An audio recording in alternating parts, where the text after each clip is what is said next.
అందరికీ నమస్కారం అండి. జయగురుదత్త ఎస్వీఎస్ ఛానల్కి స్వాగతం సుస్వాగతం. చందమామ కథలను వినాలనుకుంటే ఫస్ట్ మా ఛానల్ని సబ్స్క్రైబ్ చేసుకోండి. ఈరోజు చందమామ కథల్లో సోమరి పిచాచం అనే చక్కని చందమామ కథ నుండి విందాం. తోటపల్లి అనే ఊళ్ళో ఉండే పరాంకుశం అనేవాడు పరమ బద్ధకస్తుడు.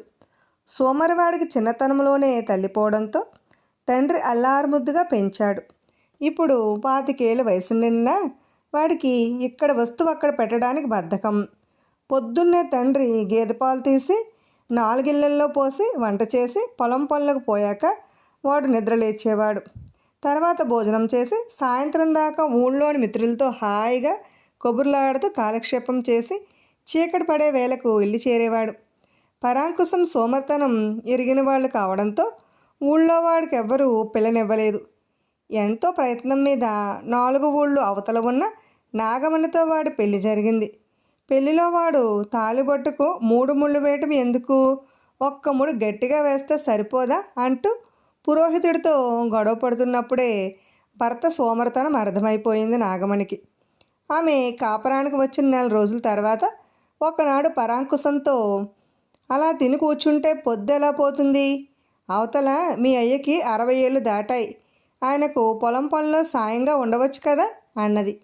ఆ మాటలకు పరాంకుశం ముఖం చిట్లించుకుని, బాగుంది, మహా బాగుంది, ఈరోజు మా అన్నయ్యకు పొలం పనుల్లో సాయపడమంటావు, మా అయ్యకు సాయపడమంటావు, రేపు నీకు వంట పనుల్లో సాయం ఇవ్వమంటావు. నీకు తెలీదు, ఏ శరీర శ్రమ పడకుండానే నా బ్రతుకు హాయిగా జరిగిపోతుందని చిన్నతనంలోనే నా జాతకం చూసిన ఒక కోయవాడు చెప్పాడు అన్నాడు. ఇలా 1 సంవత్సరం కాలం గడిచింది. పరాంకుశం తండ్రి చనిపోయాడు. వాడి భార్య ఒక మగబిడ్డను కన్నది. అయినా పరాంకుశంలో ఎలాంటి మార్పు రాలేదు. నాగమణి చంటిబిడ్డతో ఇంటడి పని చేసుకుని పొలం పనులకు కూడా వెళ్ళవలసి వచ్చేది. ఒకరోజు ఎండ తీవ్రంగా ఉండటంతో 10 మాసాల కొడుకును భర్తకు అప్పగించి పొలానికి వెళ్ళింది నాగమణి. ఆమె సాయంకాలం తిరిగి వచ్చేసరికి పిల్లవాడు పెరట్లో ఉన్న పాతకాలపు దిగుడు బావ కేసి పాకుతూ పోతున్నాడు. పరాంకుశం కొంచెం దూరంలో ముక్కాలిపేట మీద కూర్చుని తాపీగా వాడి కేసు చూస్తున్నాడు. ఇది చూసి నాగమణి కెవ్వున అరచి చేతిలో ఉన్న తట్టను కింద పారేసి చప్పున వెళ్ళి కొడుకుని ఎత్తుకుని పరాంకుశంతో, బిడ్డ, నేను రావడం 1 క్షణం ఆలస్యమై ఉంటే బావిలో పడేవాడు. అలా చూస్తూ కూర్చున్నాను, తండ్రివా కసాయివాడివా అన్నది కోపంగా. ఎలాగూ నువ్వు వచ్చే వేళ అయిందని ఆగాను, అనవసరంగా నేను కూర్చున్న చోటు నుంచి లేచి వెళ్ళడం దేనికి అన్నాడు పరాంకుశం నవ్వుతూ. ఛీ, నిన్ను నీ సోమర్తనాన్ని చూస్తుంటే నాకు అసహ్యం వేస్తున్నది. ఈ చాకరీ ఎక్కడ చేసుకున్నా నాకు నా బిడ్డకు ఏ లోటు రాదు. ఎక్కడుంటే నా బిడ్డ కూడా నాకు దక్కేట్టు లేదు అంటూ కొడుకుని తీసుకుని నాగమణి పుట్టింటికి వెళ్ళిపోయింది. ప్రక్కన ఉన్న అరుగుకు వారగా ఆనించి ఉన్న మంచాన్ని వాల్చేవాళ్ళు లేకపోవడంతో రాత్రి 2వ జాము వరకు ముక్కాలపేట మీదనే కునుకుపాట్లు పడుతున్న పరాంకుశం ఏదో అలికిడి కళ్ళు తెరిచాడు. అతడికి అరుగు మీద కూర్చుని ఉన్న పిచాచం ఒకటి కనిపించింది. పరాంకుశం ఏమాత్రం భయపడకుండగా, ఇంకా అర్ధరాత్రి వేళ దేవతలా వచ్చావు, సంగతి ఏమిటి, ముందు ఆ మంచం కాస్తటు వాల్చు అన్నాడు. నేను సోమరి పిచాచాన్ని, నిన్ను చూస్తూనే నువ్వు సోమరివాడవని గ్రహించాను. నాకు చిన్న సాయం కావాలి. సోమరిపోతును సోమరిపోతు కాక ఎవరర్థం చేసుకోగలరు, ఎవరు సాయపడగలరు అన్నది పిచాచం. ఇంతకు నేనేం చేయాలి అని అడిగాడు పరాంకుశం. 1 పొలుగు పారా తీసుకుని నా వెంటరా అన్నది సోమరి పిచాచం. అవేవో నువ్వే పట్టుకురా అని పిచాచం వెంట బయలుదేరాడు పరాంకుశం. దారిలో సోమరి పిచాచం పరాంకుశంతో, నీకు శ్రమ తెలియకుండా ఉండేందుకు నేను పిచాచమైన కారణం గురించి చెబుతాను విను అన్నది. సరే, అలాగే చెప్పు అంటూ తలూపాడు పరాంకుశం. అప్పుడు బ్రతుకున్న రోజుల్లో సోమరి పిచాచం పేరు సోమయ్య. ఇంటికి పెద్ద కొడుకైన సోమయ్య ఏ బాధ్యత లేకుండా తిరుగుతూ ఉండేవాడు. వాడికి 3 మిత్రులు. మొదటివాడు మహాపాపి, వాడు చేయని పాపకార్యం అంటూ ఏదీ లేదు. రెండోవాడు సర్వ దుర్గుణాల పుట్ట. 3వ వాడిలో లోకంలో ఉన్న వ్యసనాలన్నీ ఉన్నాయి. సోమయ్య సోమరతనం కొద్దీ కాలక్షేపానికి వాళ్ళతో కలిసి తిరిగేవాడు. అయితే వాళ్ళ చెడు ప్రభావం మాత్రం అతని మీద పడలేదు. సోమయ్య ఒక్కగానొక్క చెల్లెలు పెళ్ళికి ఎదిగింది. పెళ్లి ఖర్చుల కోసం సోమయ్య తండ్రి పొలం అమ్మి ఆ డబ్బుతో రాత్రివేళ పొరుగురు నుంచి తిరిగి వస్తూ ఉండగా అతను ఎవరో అనుసరించి రాసాగారు.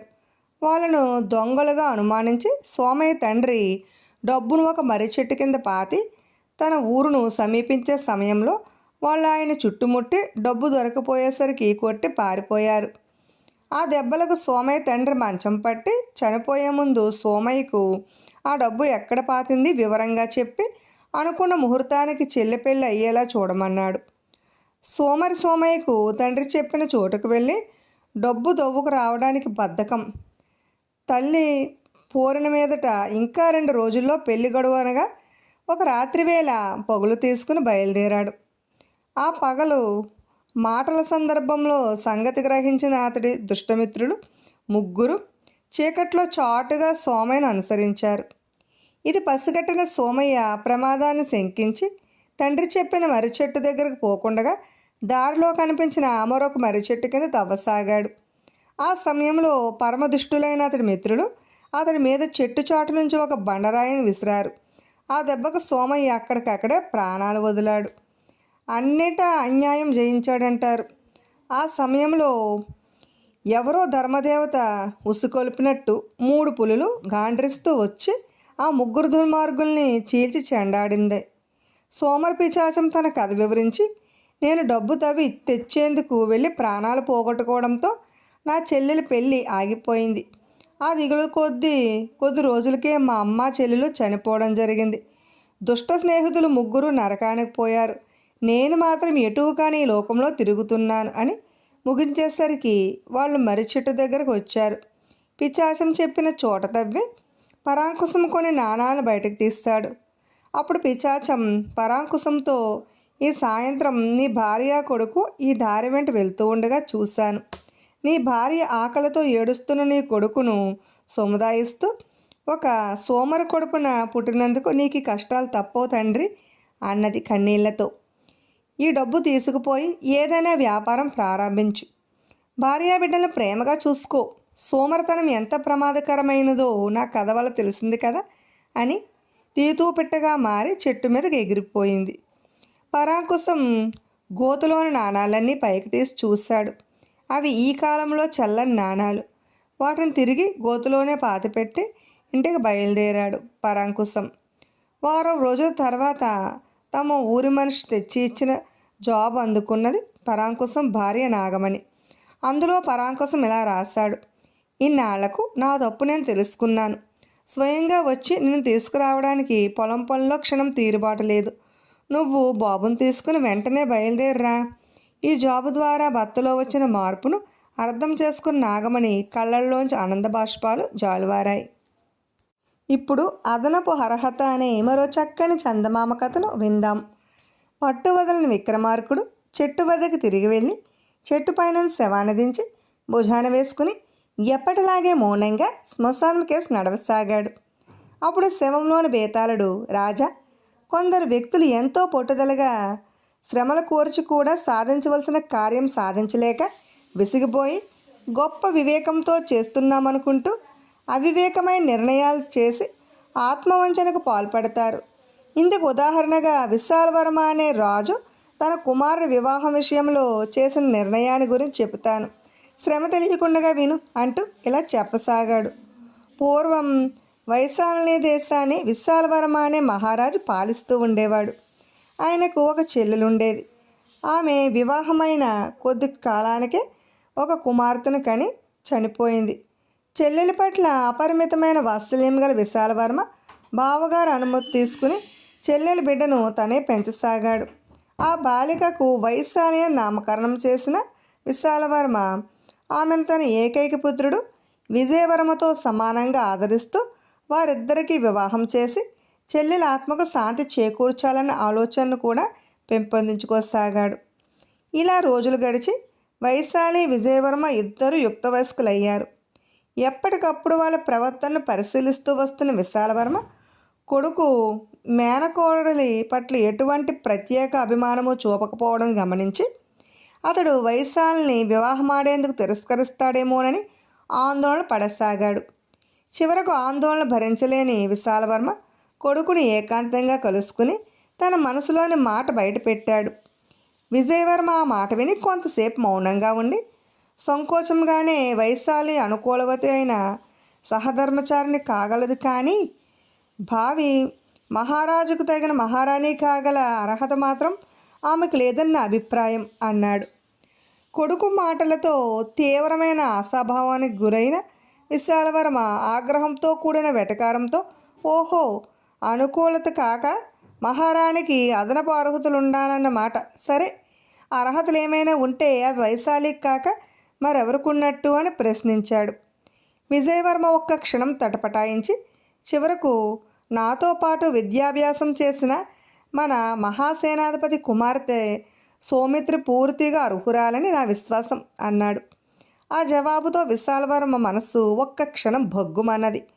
ఆయన కోపంగా, ఏమిటి సౌమిత్రి వైశాలి కంటే అధికురాలా? దేనిలో అధికురాలు? అందచందాల్లోనా? సౌశల్యంలోనా? ఏమిటా అదనపు అర్హత అని అడిగాడు. విజయవర్మ శాంతంగా, మన్నించండి నాన్నగారు, ఆగ్రహంలో ఉన్న మీకు నా మాటలు కటువుగా ధ్వనిస్తాయి అన్నాడు. ఈ జవాబు వింటూనే విశాలవర్మ అక్కడి నుంచి లేచిపోయాడు. తర్వాత ఆయన కొడుకు దగ్గర ఈ ప్రస్తావన 1-2 సార్లు తెచ్చాడు. అయితే విజయవర్మ తండ్రికి తను పూర్వం ఇచ్చిన జవాబే ఇచ్చాడు. దీనితో విసిగిపోయిన రాజు విశాలవర్మ, నీ మొండి పట్టుదల విడవన్న మాట, నీ వివాహం ఇంత గొడ్డు సమస్యగా పరిణమిస్తుందని నేను ఏనాడు ఊహించలేదు అన్నాడు. తండ్రి మౌనంగా ఎంత ఆందోళన చెందుతున్నది గ్రహించిన విజయవర్మ ఆయనతో, అయితే నాన్నగారు, ఈ గొడ్డు సమస్యను పరిష్కరించే మార్గం గురించి నేను ఆలోచించాను. ఒక పని చెయ్యండి, నేను మీకు ఒక కథ చెబుతాను. కథ చివరిలో కొన్ని ప్రశ్నలు వేస్తాను. వాటికి మీరు జవాబు చెప్పనవసరం లేదు. వైశాలిని సౌమిత్రిని దగ్గర కూర్చోబెట్టి ఆ కథ వారికి చెప్పి అవే ప్రశ్నలు వారిని అడగండి. వాళ్ళు వాటికి ఇచ్చే సమాధానాల్లోనే మీకు కావలసిన జవాబు ఉంటుంది అని తను చెప్పదలుచుకున్న కథ విశాలవర్మకు చెప్పాడు. విశాలవర్మ అయిష్టంగానే కథ అంతా విని మరునాడు అంతఃపురంలో వైశాలి సౌమిత్రి వీణావాదంలో నిమగ్నమై ఉండగా అక్కడికి పోయి ఇద్దరిని పలకరించి ఆ మాట ఈ మాట మాట్లాడి కొద్దిసేపు గడిచినచ్చి, తర్వాత మీ ఇద్దరికీ నేను ఒక చక్కని కథ చెబుతాను, శ్రద్ధగా వినండి అంటూ ఇలా చెప్పసాగాడు. పూర్వం అవంతి దేశాన్ని పాలించిన సింహకేతుడికి 2 భార్యలు. వంశాచారం ప్రకారం తల్లిదండ్రులు నిర్ణయించిన స్వర్ణలత అతడి పెద్ద భార్య కాగా, చిన్న భార్య శ్రీలేఖ గుణగణాలు వ్యక్తిత్వము విని అతడు కోరి ఆమె వివాహం చేసుకున్నాడు. పెద్ద భార్య స్వర్ణలత రాను రాను రాజు తనకంటే శ్రీలేఖని ఎక్కువ అభిమానిస్తున్నాడన్న అనుమానంతో కృంగిపోసాగింది. దానికి తగినట్టే శ్రీలేఖ తరచూ పురుషవేషం ధరించి రాజకార్యాల్లోనూ మృగయా వినోదంలోనూ కూడా భర్తకు చేదోడువాదోడుగా ఉండేది. ఇదంతా చూస్తున్న స్వర్ణలత తాను కూడా పురుషవేషం ధరించి భర్తతో పాటు తిరగాలని నిర్ణయించుకున్నది. భార్య నిర్ణయం విన్న సింహకేతుడు ఆమె కేసు ఆశ్చర్యంగా చూసి ఏదో చెప్పబోయాడు. కానీ స్వర్ణలత భర్తకు మాట్లాడే అవకాశం ఇవ్వకుండగా, శ్రీలేఖలాగే నేను కూడా గుర్రపుస్వారీ, కతియుద్ధం లాంటివి నేర్చుకున్నదాన్నే ప్రభు అన్నది. ఆ మాటలు విన్న సింహకేతుడు చిన్నగా నవ్వుకుని, సరే అలాగే కాని దేవి అన్నాడు. తర్వాత వారం తిరగకుండగానే స్వర్ణలత పురుషవేషం ధరించి భర్త వెంట అడవికి వేటకు వెళ్ళింది. అడవిలో చెల్లాచెదురుగా గిరిజనుల పర్ణకుటీరాలు ఉన్నవి. వేటలో తడిసిపోయిన రాజు సింహకేతుడు రాణిని వెంట పెట్టుకుని దగ్గరలో ఉన్న ఒక కుటీరానికి వెళ్ళాడు. ఆ సమయాన ఇంట ఒక స్త్రీ మాత్రం ఉన్నది. ఆమె రాజదంపతులను సాదరంగా ఆహ్వానించి లోపల నుంచి 2 మట్టి పాత్రల నిండా ఏదో పదార్థం తీసుకువచ్చి వారికి ఇస్తూ, మా గిరిజనుల ఇళ్లల్లో ఇది ప్రత్యేకంగా వండుతాము దొర అంటూ సంబరంగా చెప్పింది. సింహకేతుడు చిరునవ్వుతో ఆమె దగ్గర నుంచి పాత్ర తీసుకుని తినసాగాడు. స్వర్ణలత కూడా పాత్ర తీసుకుని లోపల ఉన్న పదార్థం కొద్దిగా తీసి నోట్లో పెట్టుకున్నది. వెంటనే ఆమెకు వాంతి అయినంత పని అయినది. భర్త మాత్రం ఆప్యాయంగా తింటున్నాడు. రాజు పూర్తిగా తినడం అయ్యాక గిరిజన స్త్రీతో, చాలా బాగుందమ్మా, అలాగే మీ అడవి తేనె కూడా ఉంటే కాస్త ఇస్తావా అని అడిగాడు. ఆ స్త్రీ ఆనందంగా తల ఊపి 2 చిన్న పాత్రలు నిండుగా తేనె తీసుకువచ్చి రాజు దంపతులకు ఇచ్చింది. రాజు తేనె తాగి విశ్రాంతి తీసుకుని అక్కడి నుంచి బయలుదేరాడు. వారిని సాగనంపడం కోసం గిరిజన స్త్రీ కూడా బయటకు వచ్చింది. బయలుదేరబోయే క్షణాన్న స్వర్ణలత భర్తతో, ప్రభు ఒక్క క్షణం అని గిరిజన స్త్రీని లోపలికి తీసుకువెళ్ళి తమకు ఇచ్చిన పదార్థాన్ని తమరు చేసే విధానం అడిగి తెలుసుకున్నది. ఒక వారం రోజులు గడిచిన తర్వాత ఒకనాడు స్వర్ణలత అంతఃపురానికి వెళ్ళిన సింహకేతుడికి స్వర్ణలత స్వయంగా ఒక బంగారు పాత్ర నిండా ఏదో పదార్థం తెచ్చి ఇస్తూ, ఆనాడు అడవిలో గిరిజనులు ఇంటి మీరు ఇష్టంగా తిన్న వంటకం ప్రభు అన్నది. ఇందుకు సింహకేతుడు చిన్నగా నవ్వి పాత్రను పక్కనే ఉన్న బల్ల మీద పెట్టి తన మెడలోని ముత్యాల పథకం తీసి ఆమె మెడలో వేస్తూ, నీకు నా పట్ల ఉన్న శ్రద్ధకు అభిమానానికి నాకు చాలా ఆనందంగా ఉంది దేవి. ఇటువంటి నువ్వు కోమలమైన శిరీష పుష్పంలా అంతఃపురంలో ఉండటమే తప్ప ఆరు బయట నాతో పాటు కష్టపడడం నాకు ఇష్టం లేదు అన్నాడు చిన్నగా నవ్వుతూ. భర్త మాటలకు ఆనందించాలో బాధపడాలో అర్థం కాక మౌనంగా ఉండిపోయింది స్వర్ణలత. కథ పూర్తి చేసిన విశాలవర్మ వైశాలి సౌమిత్రుల వైపు కొంతసేపు మార్చి చూస్తూ, అమ్మ, నాకొక సందేహం. రాజు సింహకేతుడి ప్రవర్తన అతడు తన ఇద్దరు భార్యలైన స్వర్ణలత శ్రీలేఖల మధ్య తేడా చూపిస్తున్నాడనే విషయాన్ని స్పష్టపరుస్తూనే ఉన్నది. అయితే అతడి ప్రవర్తన అక్రమమైనదా సక్రమమైనదా అని ప్రశ్నించాడు. వైశాలి వెంటనే సింహకేతుడి ప్రవర్తన స్వర్ణలత పట్ల అక్రమమైందనడంలో ఏమాత్రం సందేహం లేదు. భార్యలిద్దరూ సమాన విద్య గలవారైనా అతడు శ్రీలేఖను తనతో తీసుకువెళ్తూ స్వర్ణలతను అంతఃపురంలోనే ఉండమని చెప్పడంలోనే అతడి అక్రమ ప్రవర్తన స్పష్టమవుతున్నది అన్నది. రాజు విశాలవర్మ తల పంకించి సౌమిత్ర వైపు తిరిగి, ఏం తల్లి, నీ సమాధానం కూడా అదేనా అని ప్రశ్నించాడు. సౌమిత్రి చిరునవ్వుతో కాదన్నట్లుగా తల ఊపి, సింహకేతుడి ప్రవర్తన సక్రమమైనదే కాక రాజకీయ దక్షతకు మానవతా విలువలకు పట్టం కడుతున్నది ప్రభు అన్నది చిన్నగా నవ్వుతూ. ఈ జవాబు విని ఒక్క క్షణం నివ్వెరపోయిన విశాలవర్మ మౌనంగా తల వంచుకొని కొద్దిసేపు తీవ్రంగా ఆలోచిస్తూ ఉండిపోయాడు. చప్పున లేచి అక్కడ నుంచి వెళ్ళిపోయాడు. ఆ తర్వాత నెల తిరగకుండానే ఆయన సౌమిత్రితో విజయవర్మకు అత్యంత వైభవంగా వివాహం జరిపి రాజ్యభారాన్ని అతడికి అప్పగించాడు. బేతాళుడి కథ చెప్పి, రాజా, తన ప్రశ్నకు వైశాలి జవాబు కన్నా సౌమిత్రి ఇచ్చిన జవాబు విశాలవర్మను ఏ కారణం వల్ల సంతృప్తిపరిచిందో అర్థం కావటం లేదు. సమానమైన విద్యా సౌశీల్యాలు కల ఇద్దరు భార్యల్లో సింహకేతుడు స్త్రీలేఖ పట్ల ఎక్కువ ఆదరాభిమానాలు చూపడం అక్రమ ప్రవర్తనే అవుతుంది కదా. అలాంటప్పుడు రాజు విశాలవర్మ సౌమిత్రి జవాబును మెచ్చుకుని ఆమెను తన కొడుకుకు కట్టబెట్టడం వివేకహీనం అనిపించుకోదా? కొడుకు ఎలాగూ వైశాలిని వివాహమాడన్న నమ్మకంతో సౌమిత్రి జవాబుకు తృప్తిపడినట్టు నటించడం విశాలవర్మ ఆత్మవంచన చేసుకోవడమే కదా. ఈ సందేహాలకు సమాధానం తెలిసి కూడా చెప్పకపోయావో నీ తల పగిలిపోతుంది అన్నాడు. దానికి విక్రమార్కుడు, సాధారణ వ్యక్తికి ఒక దేశాన్ని పాలించే రాజుకు ప్రవర్తన విషయంలో చాలా తేడా ఉంటుంది. రాజైన వాడికి రాజ్యమంతా తన కుటుంబమే. కేవలం గిరిజన స్త్రీని సంతృప్తిపరచడం కోసమే సింహకేతుడు తనకు నచ్చని పదార్థాన్ని ఎంతో ఇష్టంగా తిన్నాడు. ఆ సంగతి స్వర్ణలత గ్రహించలేకపోయింది. అదే శ్రీలేఖ అయితే అతన్ని ఎంతగానో మెచ్చుకునేది. పైగా స్వర్ణలత గిరిజన స్త్రీ వండిన పదార్థం లాంటిదే వండింది.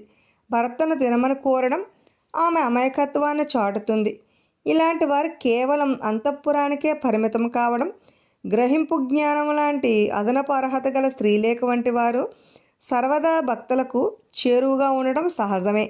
విశాలవర్మ చెప్పిన కథలో విజయవర్మ సింహకేతుడైతే సౌమిత్రి శ్రీలేఖ, వైశాలి సౌమిత్రుల జవాబులు విన్నాక రాజు విశాలవర్మ ఈ సంగతి గ్రహించాడు. అందువల్లే ఆయన తన కొడుకుకు సౌమిత్రితో వివాహం జరిపించాడు. ఇందులో ఆయన ఆత్మవంచన ప్రసక్తే లేదు అన్నాడు. రాజుకి ఈ విధంగా మౌనభంగం కలగగానే బేతాళుడు శవంతో సహా మాయమైపోయి తిరిగి మళ్ళీ చెట్టు ఎక్కేశాడు. విన్నారు కదండి. ఇటువంటి చక్కని చందమామ కథలు వినాలనుకుంటే ఫస్ట్ మా ఛానల్ని సబ్స్క్రైబ్ చేసుకోండి. బెల్ ఐకాన్ క్లిక్ చేయండి. మేము చేసిన వీడియోస్ నోటిఫికేషన్ కోసం బెల్ ఐకాన్ క్లిక్ చేయండి. లైక్ చేయండి, షేర్ చేయండి, కామెంట్ చేయండి. Thanks for watching.